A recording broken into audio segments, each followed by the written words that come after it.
Buenos días, hermanos.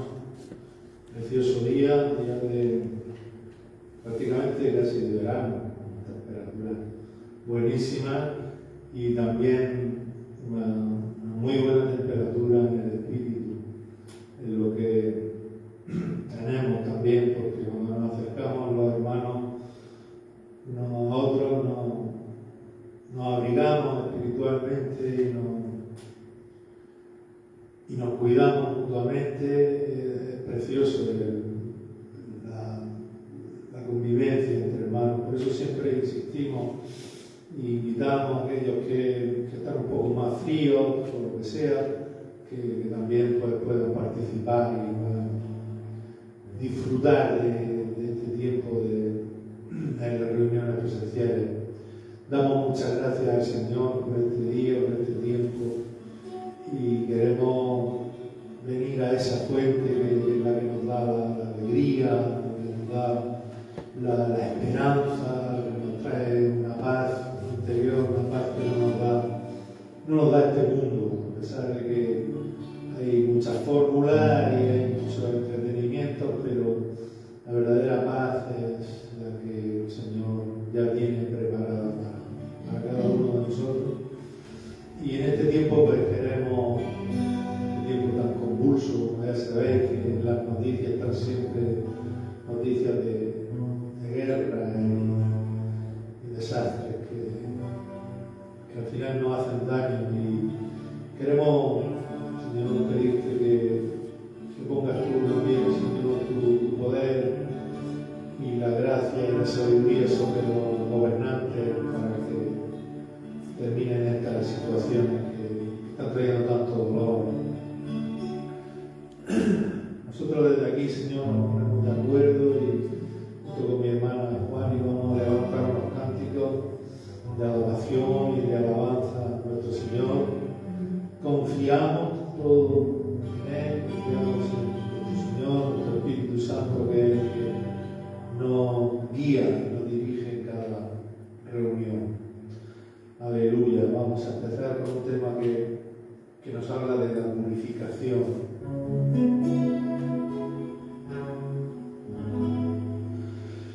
Ten misericordia de mí, oh Dios,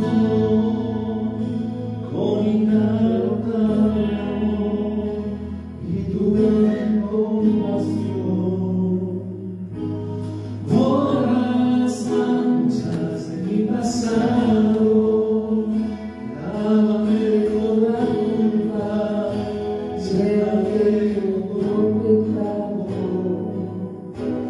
Como el cielo clama, las corrientes de agua, saque como tu derrama. Como un río fluye en mi interior, purifícame, limpiame. Como un río fluye en mi interior, purifícame,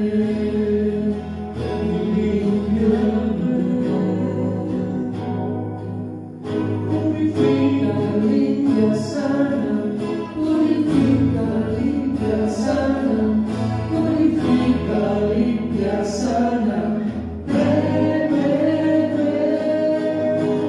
Purifica, limpia, sana, purifica, limpia, sana, purifica, limpia, sana. Ven, ven, ven. Como un río fluye en mi interior, purifícame,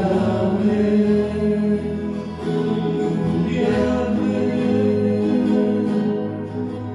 Como un río fluye en mi interior, purifícame, limpiame.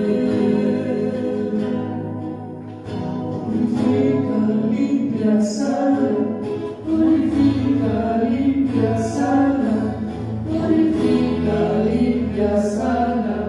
Ven, ven, ven. Purifica, limpia, sana.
descansar, reposar y deleitarnos en ti, en tu presencia. Dios, me abro a ti, me entrego a ti, Jesús. Estoy dispuesto y en tus manos lo rindo todo, Señor. Abre mis ojos, déjame verte, quita las vendas que me han pegado. Abre mis ojos, yo quiero verte, muestra tu gloria y tu bondad. Quiero mirar tu hermosura y contemplar tu majestad. Abre mis ojos, Jesucristo, muestra tu gloria y tu bondad.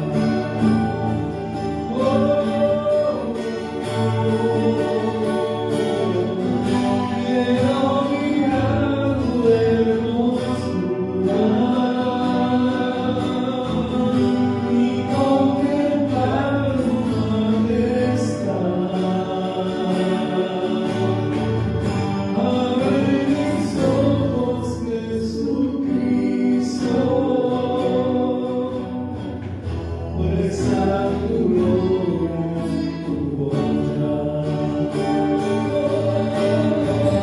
Quiero mirar tu hermosura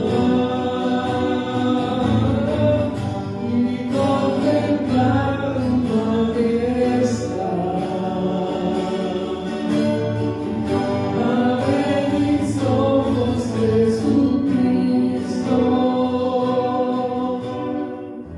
muestra tu gloria y tu bondad.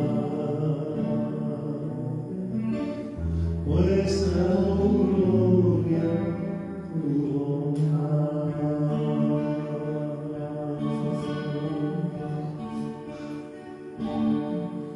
Cuando pienso en tu amor y en tu fidelidad, no puedo hacer más que postrarme y adorar. Cuando pienso cómo he sido y hasta dónde me has traído,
Señor, vemos tu luz, en tu luz vemos la luz.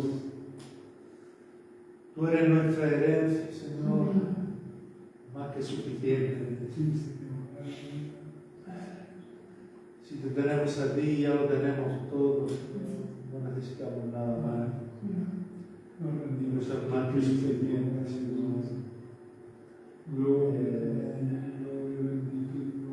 En este mundo nos enseñan a confiar en nuestra fuerza, en nuestra sabiduría, en nuestra preparación, en nuestros estudios.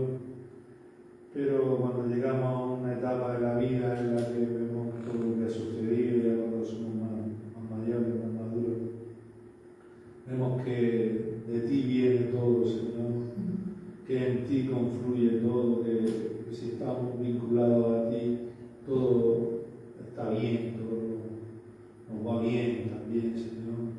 Por eso queremos estar a tu luz, Señor, bajo tu luz. Queremos que vivas en nuestro corazón, que habites en nuestro ser, Señor, que tú seas nuestra heredad. No queremos nada de este mundo, Señor, que nos pueda confundir y nos haga soberbio. Queremos vivir como andaste tú por aquí, por esta tierra, por este mundo, con mansedumbre y humildad, Señor, para que nos vaya bien el camino. Queremos andar bajo tu mirada atenta y confiar en ti. Nuestros pasos, Señor, de nuestros hijos, que sabemos que es el mejor camino. Consumidos por tu amor, hemos perdido el sentido de nuestro alrededor. De nada nos puede deslumbrar, nada en este mundo se te puede comparar. Jesús.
sobre mis heridas, exhalaba en el desierto y el calor en el invierno. Tu palabra es la voz que me habla en la mañana, es mi consejo cada día en las pruebas que me guían. Días han perdido como un náufrago en el mar, y aún perdiendo todo está en el viento. Días hambriento como un niño sin hogar, pero yo sé que tu palabra siempre a mí me sostendrá.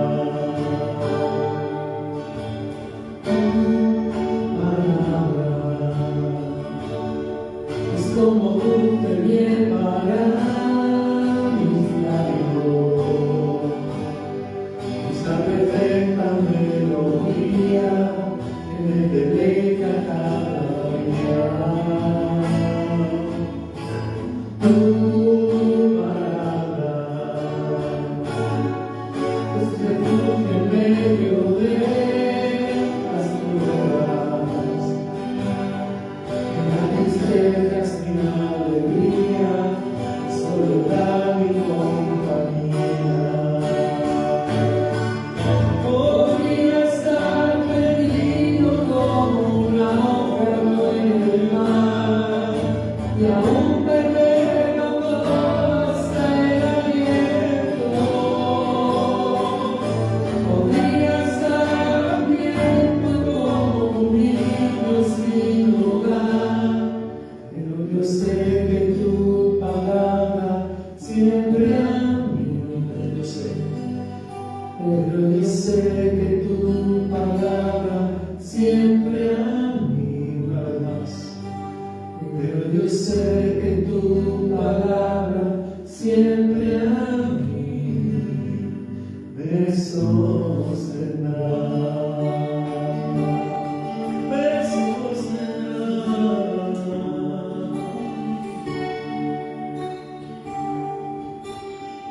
Tu palabra es nuestra guía, Señor.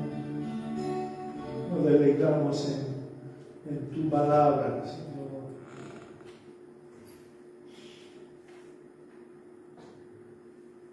Aleluya. Santo, santo eres Dios, te adoramos, bendito. Aleluya.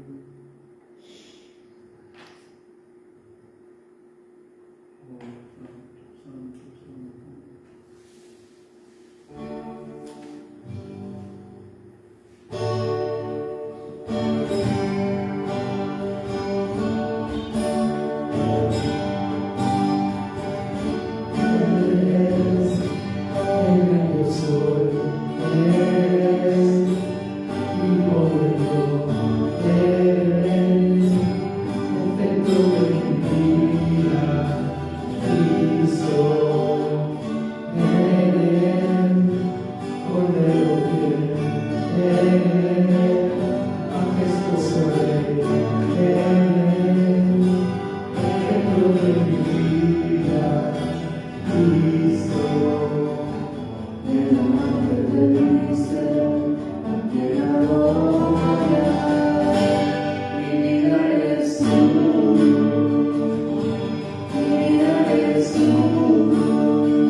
Gloria al Señor. Vamos a orar para presentar su palabra, para que Dios pueda hablarnos a cada uno de nosotros conforme a nuestras necesidades. Vamos a orar. Señor, queremos darte muchas gracias por tu palabra, gracias también por este culto que te hemos rendido a ti, que te estamos rindiendo a ti, Señor, porque reconocemos que solo tú eres digno de suprema alabanza, tú eres el alto y sublime, tú eres el que está sentado sobre el trono, Señor. Y queremos pedirte, Señor, que tú puedas hablarnos y que tú puedas tocar nuestros oídos y nos des oído atento a tu voz para obedecerte. Ayúdanos, Señor, a ser hacedores de tu palabra y no tan solo oidores, Padre. Y háblanos, Señor, a cada uno de nosotros, en el nombre de Jesús. Amén. Hay una afirmación que hace el apóstol Pablo al principio de su carta a la iglesia de Roma, que debería de hacernos reflexionar, porque era una realidad que había marcado la vida de Pablo, pero que debería de marcar también nuestra vida, debería de ser un reflejo de nuestra vida, porque eso nos ayudaría a vivir de verdad la vida cristiana. Me estoy refiriendo a la afirmación que hace en la carta a los Romanos, capítulo 1 y versículo 16, donde el apóstol Pablo dice: no me avergüenzo del Evangelio, porque es poder de Dios para salvación de todo aquel que cree, del judío primeramente y también del griego. En este versículo hay varios detalles importantes que debemos de tener en cuenta. El primer detalle que vamos a ver es que cuando Pablo habla de judíos y griegos, está universalizando sus palabras. Pablo, por los prejuicios que muchos cristianos tenían al principio del cristianismo, en recién ascendido Jesús, pues los judíos pensaban que el cristianismo no era más una rama del judaísmo y que solo era para los judíos.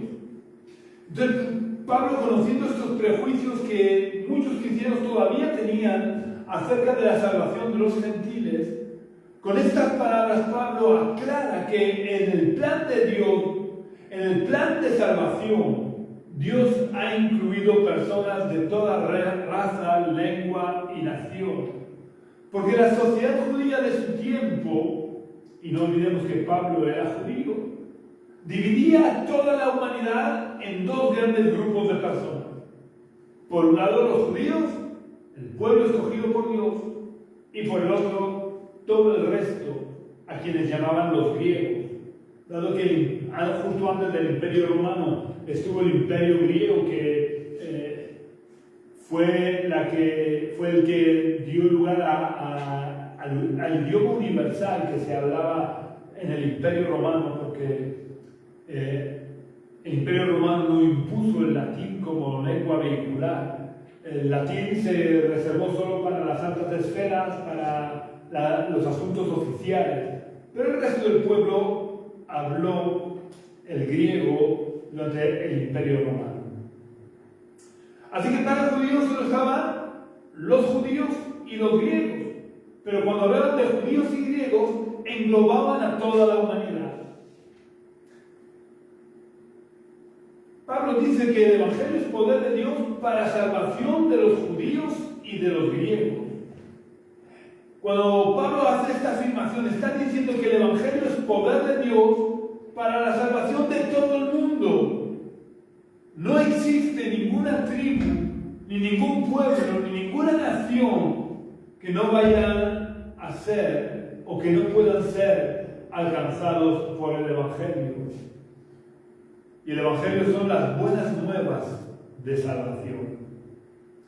Al decir Pablo que la salvación es para judíos y griegos, estaba diciendo que el mensaje de salvación no tenía fronteras.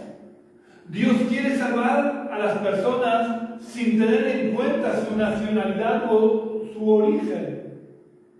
Esto debería de animarnos a hablarle el Evangelio a cualquier persona, sin importar su nacionalidad ni su condición social, porque Dios ama y desea la salvación de todo el mundo. Esto viene confirmado por la visión que tuvo el apóstol Juan de lo que ocurría en el cielo y que escribió en el libro del Apocalipsis, capítulo 7 y versículo 9.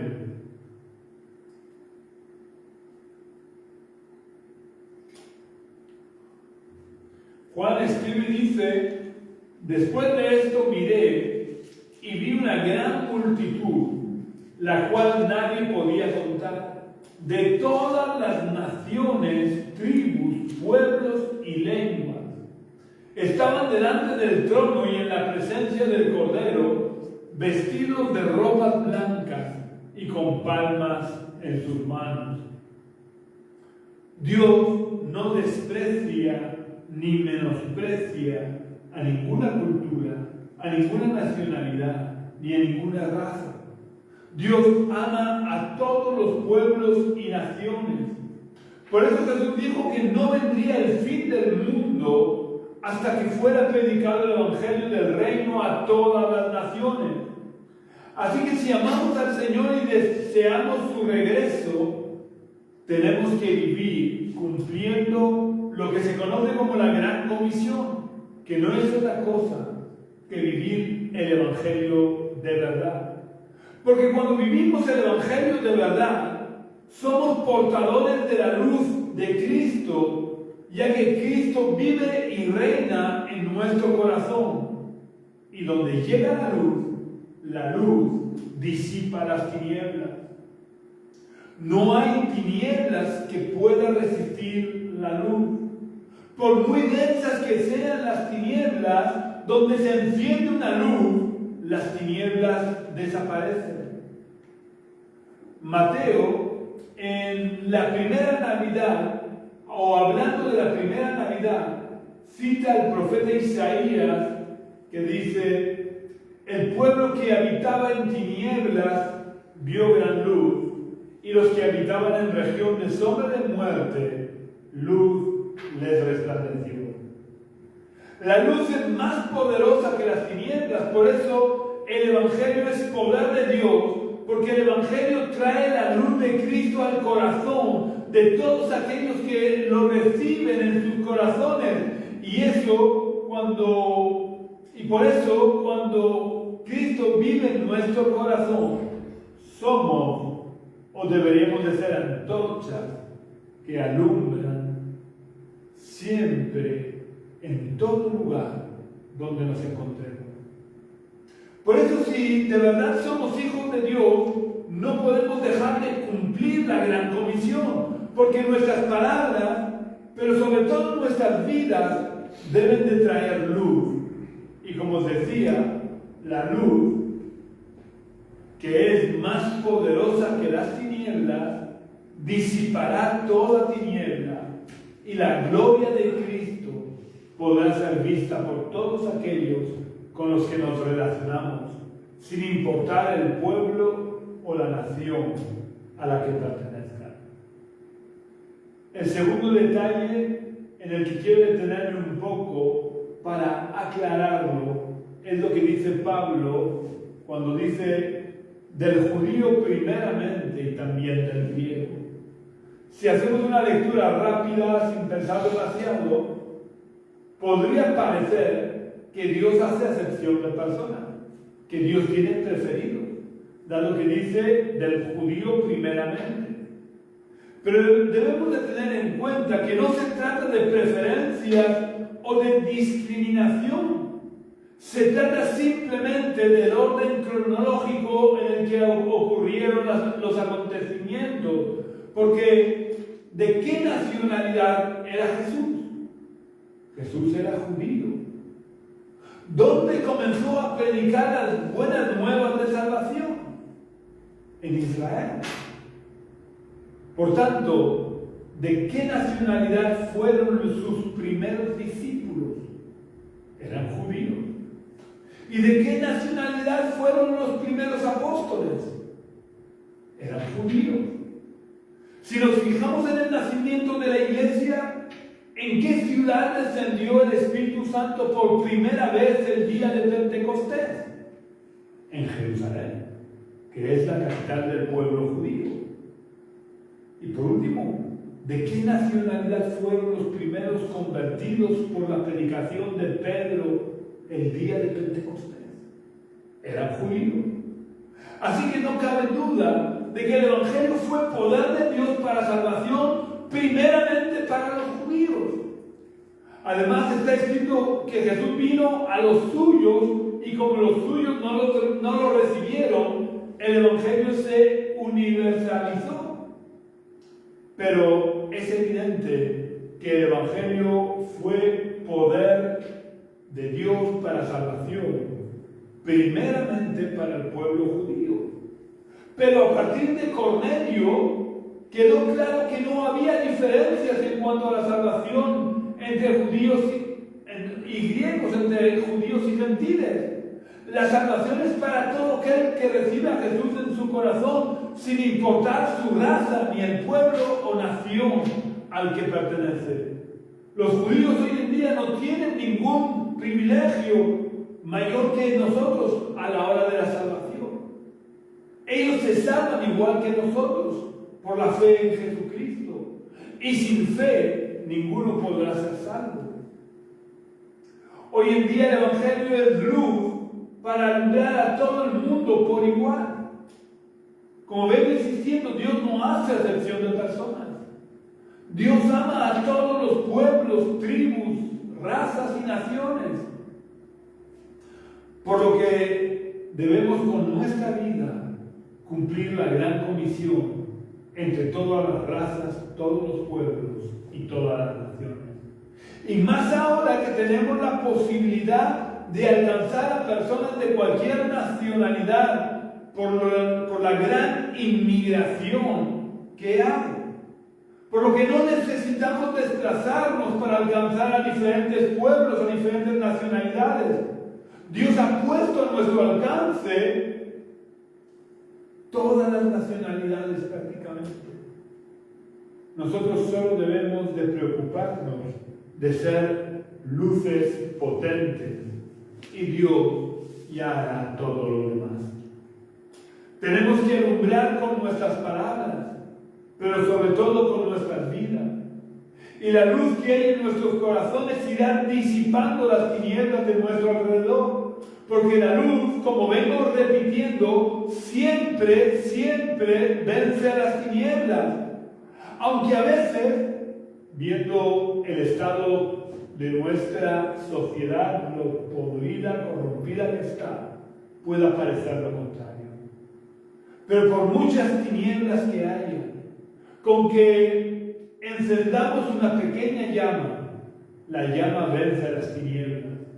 Por lo que si la luz de Cristo llena nuestro corazón y nuestra vida, no podemos evitar ser luces allí donde vivimos, donde trabajamos, donde estudiamos y donde nos movemos. No podemos evitar ser luces entre las personas con las que nos relacionamos. Solamente debemos de dejar que Cristo reine de verdad en nuestros corazones. El tercer detalle en el que quiero que meditemos es el significado de la palabra poder que emplea Pablo cuando dice que el Evangelio es poder de Dios. Porque esa palabra en el griego original en el que Pablo escribió esta carta es dunamis o dinamis, que es también la raíz de la palabra dinamita, lo que implica poder en acción. El Evangelio no es un poder que se pueda ocultar, porque es dinamita de Dios. El Evangelio es un poder que se ve y se siente. Es un poder transformador. Pensad en lo que ocurre cuando estalla la dinamita. Nada sigue igual. Y aunque a veces podamos asociar la dinamita con un poder destructivo. Realmente en su origen no lo era. El problema de la dinamita es el mal uso que se hace de ella. Pero su función original, el motivo por el que el señor Alfred Nobel la inventó, fue para ayudar a los mineros a abrir las galerías en la montaña. Viendo el trabajo tan grande que tenían que estar haciendo los mineros para poder abrir galerías en la roca, en la montaña, inventó la dinamita.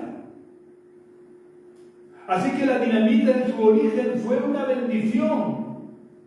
De hecho, no sé si sabéis que cuando estalló, no sé si fue la Primera o la Segunda Guerra Mundial, que el señor Alfred Nobel vio que la dinamita que él había inventado para bendición, vio que la usaban en la guerra, creo que fue la Primera Guerra Mundial, vio que la usaban en la guerra, dijo que se arrepentía de haberla inventado y que todo el dinero que sacara de las patentes lo usaría para una, no sé cómo se llama, una asociación para dar los premios Nobel de la paz a la persona que más hubiera destacado a nivel mundial en ayudar a mantener la paz en el mundo. Pues el Evangelio, que es dinamita de Dios, es portador de vida eterna. Pero una vida eterna que debe de comenzar aquí, en la tierra, debe de comenzar ahora, porque el Evangelio nos abre las puertas al salón del trono de Dios para que podamos vivir, aunque tengamos los pies en la tierra, podamos vivir en la presencia de Dios, teniendo relación con Dios.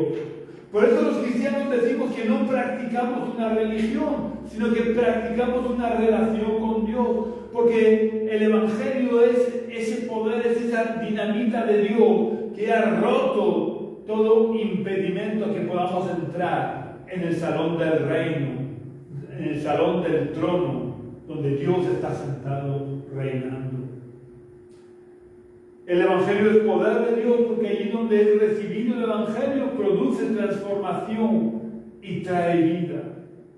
Es curioso que la sociedad de nuestro tiempo menosprecie tanto el Evangelio y trate siempre de echarlo por tierra, porque, y digo que es curioso porque lo único que produce el Evangelio es vida y vida en abundancia.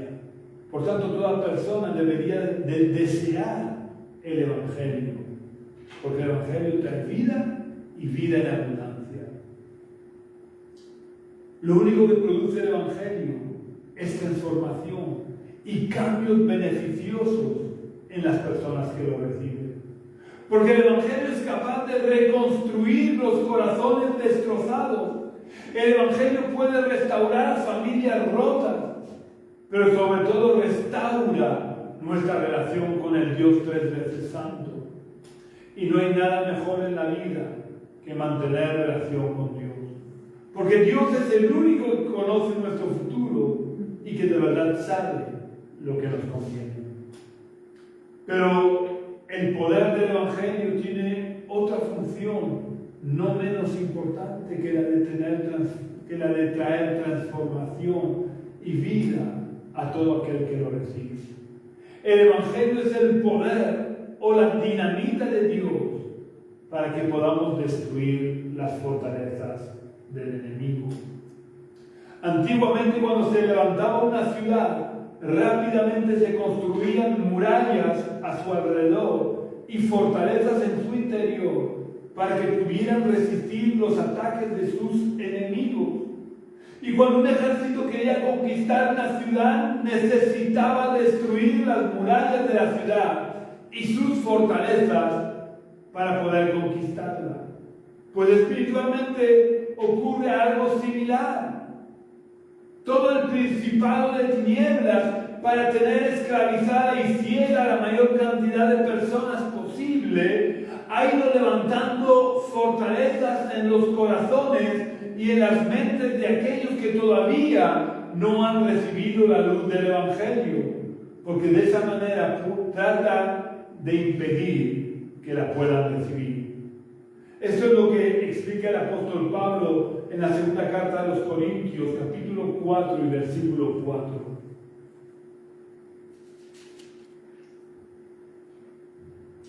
En 2 Corintios 4:4 Pablo dice: esto es, entre los incrédulos a quienes el Dios de este mundo les cegó el entendimiento para que no les resplandezca la luz del Evangelio de la gloria de Cristo, el cual es la imagen de Dios. El propósito de Satanás es mantener en tinieblas a todo el mundo, y para conseguirlo ciega el entendimiento de los incrédulos por medio de fortalezas de tinieblas, para que no puedan experimentar la gloria de Cristo en sus vidas. Y es por esto que Dios ha puesto a nuestra disposición el poder o la dinamita del Evangelio, porque aunque el poder del Evangelio tiene un efecto constructivo sobre nosotros, trayendo vida y restauración a los que lo reciben, tiene también un efecto destructivo y devastador en las tinieblas, porque destruye las fortalezas de tinieblas y liberta a los cautivos. No hay fortaleza de las tinieblas que sea capaz de resistir el poder o la dinamita del Evangelio.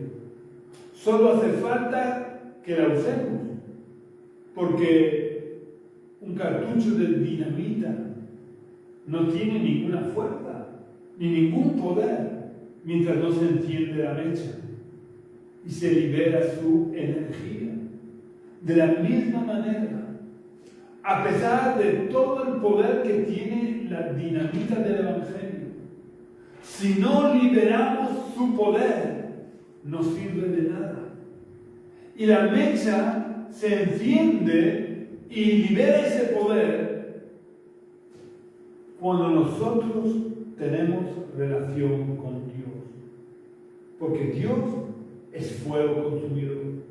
Y cuando vivimos cerca de Él, su fuego enciende la mecha de la dinamita que hay en nosotros, y las fortalezas del enemigo son destruidas y los cautivos son liberados.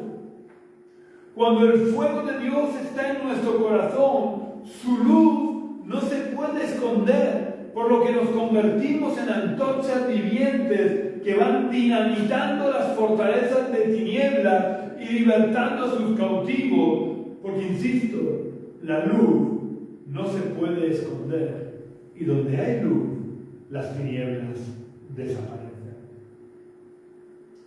El cuarto y último detalle en el que quiero que nos fijemos es cómo empieza el apóstol Pablo el versículo en el que estamos meditando. Pablo empieza diciendo: no me avergüenzo del Evangelio. Cuando Pablo empieza diciendo no me avergüenzo del Evangelio, es porque probablemente muchos, o por lo menos algunos de los cristianos que vivían en Roma, se avergonzaban de mostrar y de confesar que eran cristianos. Y esto que a priori puede parecernos extraño o puede parecernos malo, si nos ponemos en su lugar, nos daremos cuenta que era una reacción bastante comprensible. Roma, la gran Roma, era la capital del imperio. Era una ciudad populosa en la que se podía encontrar de todo. Y cuando digo que se podía encontrar de todo, me refiero a que se podía encontrar de todo lo malo que nos podamos imaginar. Se practicaban todo tipo de degeneración y depravación y maldad. Porque tenemos que tener en cuenta que nunca antes se habían establecido ni en esa ciudad ni en el imperio los principios éticos y morales del cristianismo. por lo que la ciudad vivía en un desenfreno moral total. Para que podamos entender por qué algunos cristianos se avergonzaban del Evangelio, quiero que nos preguntemos, ¿cuántos cristianos hoy en día, sin tanta presión y sin tanta oposición moral como la que había en la ciudad de Roma en tiempos de Pablo, estando con compañeros de trabajo que están presumiendo de acostarse con quienes les da la gana, son capaces de defender la pureza del matrimonio y la conveniencia de llegar vírgenes al matrimonio? ¿O cuántos cristianos son capaces de no reírse con chistes verdes y explicar que el adulterio, la fornicación y los actos impuros no nos hacen gracia porque somos cristianos? ¿Cuántos cristianos somos capaces de defender en tertulias, mientras desayunamos con nuestros compañeros de trabajo, los principios morales establecidos por Dios en su palabra? Y si a nosotros nos cuesta dar a conocer y defender nuestra fe y los valores y principios establecidos por Dios en su palabra, y eso a pesar de que vivimos en una sociedad democrática en la que nuestras vidas no corren peligro, imaginémonos lo que sentirían nuestros queridos hermanos de la ciudad de Roma en medio de una sociedad que tenía normalizada la vida amoral o inmoral y que además perseguía a muerte a los cristianos. Este es el motivo por el que algunos cristianos se avergonzaban o temían identificarse como cristianos. Y por eso Pablo recalca que él no se avergonzaba del Evangelio. Los cristianos de Roma podían recibir la enseñanza, la corrección y la exhortación de Pablo porque sabían que Pablo no les estaba enseñando una teoría. Pablo enseñaba desde la experiencia personal. Pablo enseñaba con el ejemplo. Vamos a leer una pequeña descripción que hace Pablo mismo de lo que había sido su experiencia personal por anunciar el Evangelio de la gloria de Cristo. Este resumen, esta descripción de su experiencia personal la encontramos en la segunda carta del apóstol Pablo a los Corintios, capítulo 11, versículos 23 al 26. Quiero que la leamos para que nos demos cuenta que él sí que tenía motivos para avergonzarse del Evangelio. Él sí que tenía motivos para vivir su cristianismo de una manera privada, sin anunciar el Evangelio. Y sin embargo, nunca dejó de ser portador del mensaje del Evangelio. Vamos a leer esa descripción que Pablo hace en 2 Corintios, capítulo 11, versículos 23 al 26, donde dice: ¿son ministros de Cristo? Como si estuviera loco hablo, yo más, en trabajos más abundantes, en azotes sin número, en cárceles más, en peligros de muerte muchas veces. De los judíos 5 veces he recibido 40 azotes menos uno. 3 veces he sido azotado con varas, una vez apedreado. 3 veces he padecido naufragio. Una noche y un día he sido náufrago en alta mar, en caminos muchas veces, en peligro de ríos, peligros de ladrones, peligros de los de mi nación, peligros de los gentiles, peligros en la ciudad, peligros en el desierto, peligros en el mar, peligros entre falsos hermanos. Creo que Pablo tenía motivos más que sobrados para no haber seguido anunciando el Evangelio. Él podía haber dejado de anunciar el Evangelio y descansar, porque había trabajado bastante para el Señor. Sin embargo, él sabía que mientras Cristo fuera el Señor de su vida, él no podía dejar de alumbrar. Y por eso comienza el versículo diciendo: no me avergüenzo del Evangelio, para que sus palabras pudieran servir de ejemplo y de ánimo a los cristianos de Roma. Y para nosotros también, aunque él no sabía que sus cartas iban a ser consideradas escritos inspirados, pero estas palabras de Pablo deberían de transmitirnos a nosotros ánimo, para que no nos avergoncemos del Evangelio y seamos capaces de vivir manifestando en todo momento, en todo lugar y bajo cualquier circunstancia el Evangelio de la gloria de Cristo. Creo que todos los cristianos, o por lo menos la mayoría de los cristianos, deberíamos hacer un alto en el camino y pedirle de corazón perdón a Dios por haberle fallado y habernos avergonzado del Evangelio, por lo menos en alguna que otra ocasión.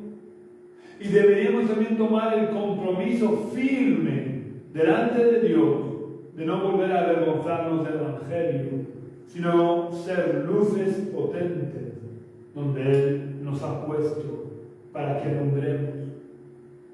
Pensemos y tengamos en cuenta que quizás las personas con las que nos relacionamos no tengan ninguna otra oportunidad de recibir el mensaje del Evangelio. Y por tanto, si nosotros nos avergonzamos del Evangelio y no compartimos nuestra fe con ellos, si no les hacemos partícipes de la luz de Cristo que hay en nosotros, irán a parar al infierno por culpa de nuestra negligencia a la hora de usar el poder del Evangelio que Dios ha puesto en nuestras manos.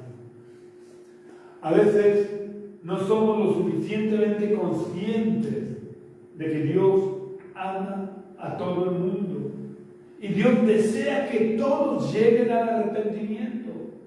Esto lo afirma Dios mismo a través del profeta Ezequiel en el capítulo 33 y versículo 11.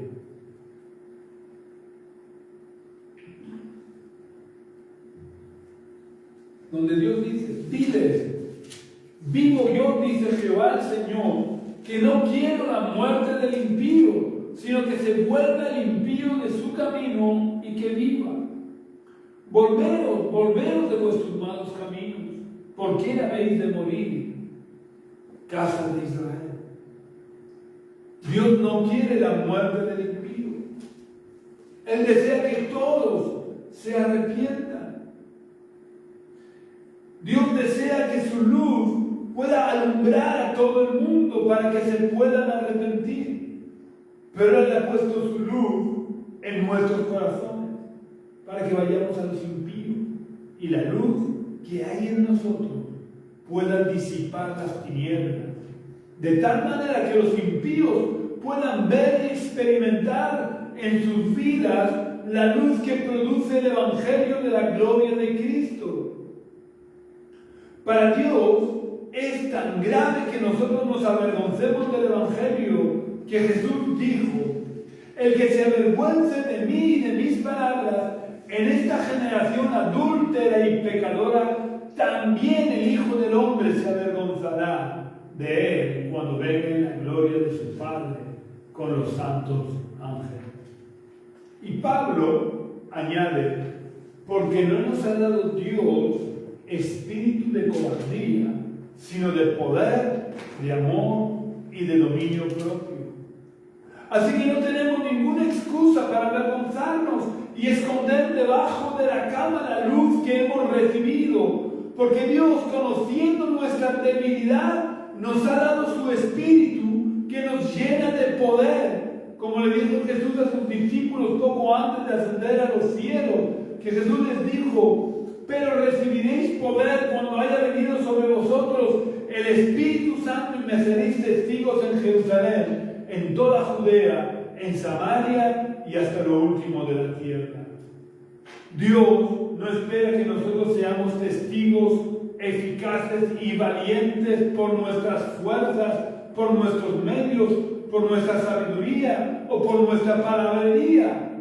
Dios espera que seamos valientes en nuestra debilidad, porque confiemos en el poder que Él nos ha dado y basemos nuestra valentía en nuestra relación con Él, porque en Él está todo el poder y toda la sabiduría que necesitamos para extender la luz del Evangelio de la gloria de Cristo.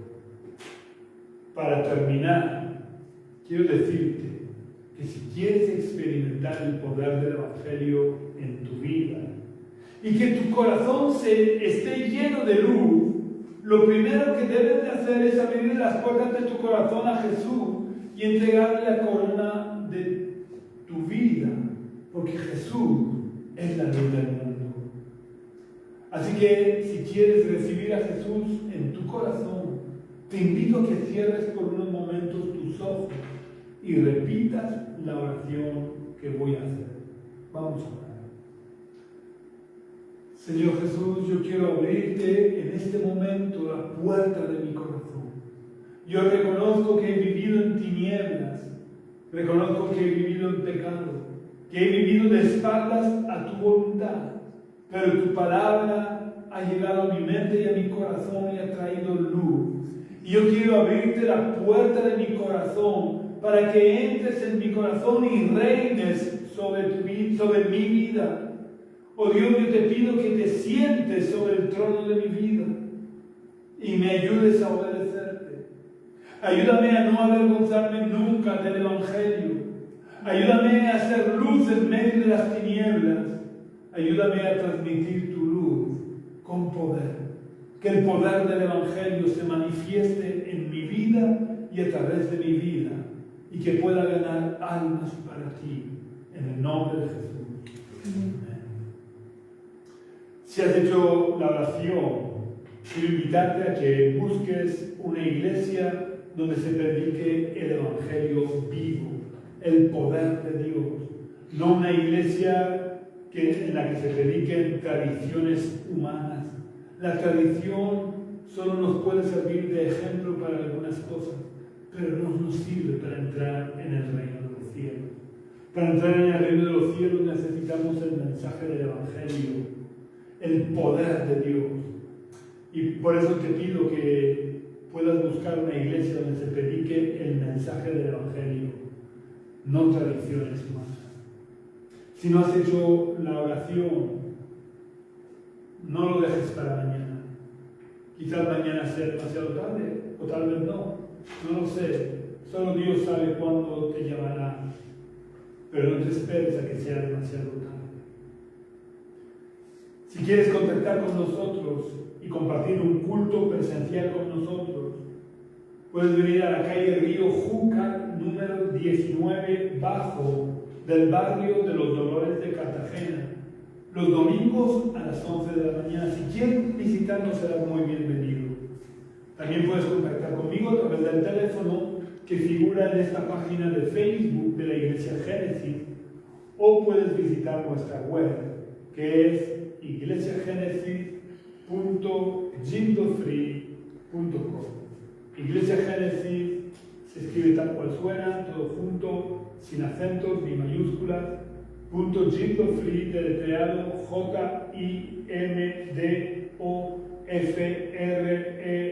JIMDOFREE.com.